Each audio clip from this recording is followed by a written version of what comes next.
Bueno, todo lo que pasa en nuestro país, ¿verdad? Y para eso es fundamental entender lo legal, sí, lo que está ocurriendo en las cortes, en los ministerios de nuestra Guatemala. Y para ello, esta mañana nosotros hemos invitado a la licenciada Ingrid Rivera del Centro de Estudios de Derecho. Ingrid, muy buenos días y gracias por estar con nosotros. Gracias por la invitación. A ti por estar acá. Bueno, a principios de esta semana, Ingrid, conocíamos entonces el fallo de una corte en contra de, bueno, sí, el fallo que se da en tribunales en contra de Roxana Valdés, y se presenta junto a su esposo para ver si libraban sus propiedades, esas propiedades que fueron embargadas, y obviamente se dijo no, esas propiedades van a quedar en embargo.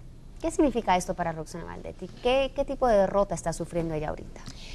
Sí, es que se considera una derrota. Sí, la realidad es que estamos hablando de un proceso en donde se pretende establecer que los bienes pudieron haber sido adquiridos por actividades ilegales, es decir, que el dinero con el cual se compraron esos bienes, de tanto de ella como de su esposo, pudieron haberse originado de alguna actividad ilícita. Aclarando de que el proceso de extinción de dominio es un proceso totalmente independiente a un proceso penal que se pueda iniciar en contra de ella, porque en materia penal es una responsabilidad eminentemente personal. En cambio, en el proceso de extinción de dominio es un proceso que recae sobre el patrimonio de las personas bajo la presunción de que esos bienes se pudieron haber adquirido en una forma ilegal. No importando si tienen algún proceso legal o no, como ella, que ahorita no está siendo procesada por ningún ilícito. Pues. Definitivamente, estamos hablando de una jurisdicción totalmente independiente, y no solo que pueda provenir la adquisición de hechos ilícitos de crimen organizado, sino también inclusive delitos del orden común. Entonces, el proceso de extinción de dominio se basa en precisamente que el Estado pueda adquirir a su favor los bienes en los que se pueda presumir que hubo una ilegalidad en su adquisición. En este caso, lo que se ordenó fue el embargo sobre los bienes de la exmandataria y su esposo, en relación a que el embargo lo que pretende es evitar la transmisión a terceras personas, porque lo que sucede es que al transmitirse los bienes a terceras personas, el proceso se vuelve definitivamente más complicado, porque entonces hay que llamar al mismo a todos aquellos que se hayan visto involucrados en esa transmisión. Entonces, el argumento del embargo originalmente era precisamente para asegurar que los bienes no se iban a transmitir a terceros. Ella presentó su prueba de descargo en el proceso, porque estamos hablando de un proceso donde ella está obligada a probar la adquisición lícita de los bienes, es decir, el origen del dinero que tuvo que haber sido legal. Claro, que pongamos esto en contexto. Bueno, son 4 propiedades, tengo entendido, son específicas. Son tres a favor de ella y 8, si no más me equivoco, a nombre de propiedad de su esposo. Exacto. Una de estas es la sonada casa de Juan Gaviota, ¿verdad? Así la casa de la playa, donde también un medio de comunicación en recientes meses ha mostrado la manera de esta transacción, cómo se adquiere esta casa, muestran cheques que provinieron de distintas cuentas, y ahí por ahí uno puede decir, bueno, como que sí deja sospecha de que sí, es un bien adquirido ilícitamente. De hecho, la información que se ha podido obtener por las investigaciones que ha hecho la Intendencia de Verificación Especial hacen presumir alguna especie de transacciones un poco dudosas, extrañas en cuanto a la adquisición de los bienes. Y como insisto, ¿verdad? El proceso de extinción de dominio básicamente se basa en eso, que si existe una duda de que probablemente pudo haber sido un delito el que originó la adquisición de ese dinero, y que con ese dinero se compraron los bienes, entonces eso justifica suficientemente que se estén bajo el embargo.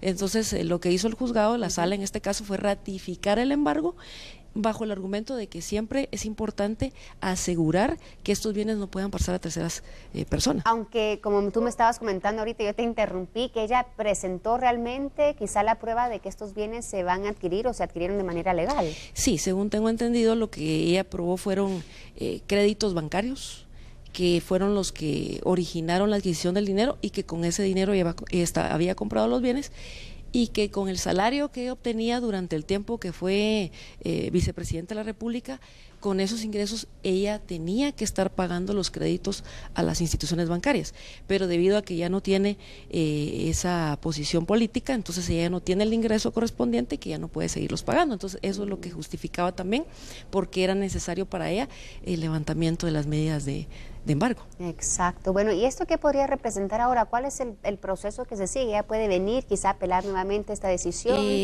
En materia de extinción de dominio ya no existe ningún recurso, No.